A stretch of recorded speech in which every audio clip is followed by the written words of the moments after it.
Sixth most common question: if Islam allows a man to have more than one wife, why does not Islam allow a woman to have more than one husband?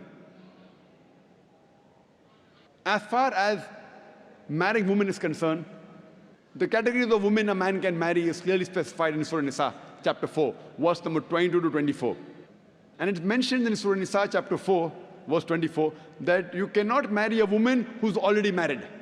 That means in Islam, a woman cannot have more than one husband.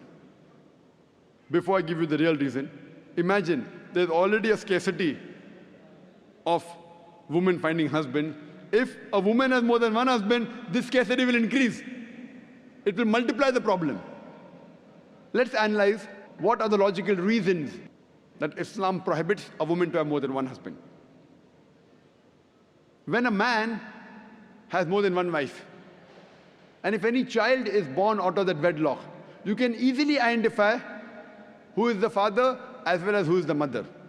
But if a woman has more than one husband, and if a child is born, you can identify the mother, but you will not be able to identify the father. And if you go to admit that child in school, and if they ask you what is the name of the father, you may have to give two names. And today's psychology, they tell us that identifying the parents is very important for a healthy childhood, especially the identity of the father. If you cannot identify the parents, the child has a lot of mental trauma. Today, after science has advanced, I'm aware that there is DNA testing and genetic testing, where you can identify who is the father and who is the mother, though it's not very accurate.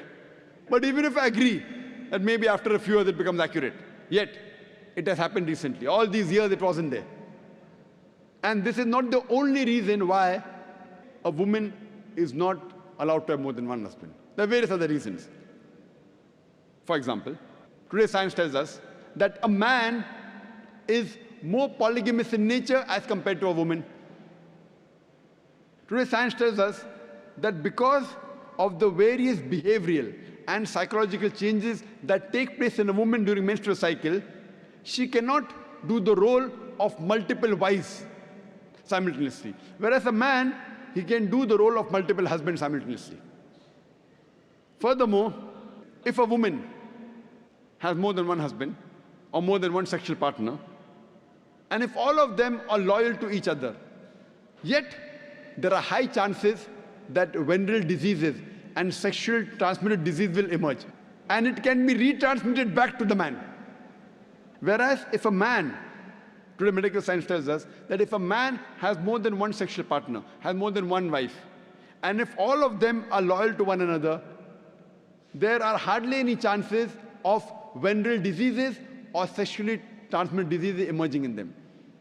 So scientifically also, and medically, it's no problem for a man to have more than one wife, but it's problematic for a woman to have more than one husband.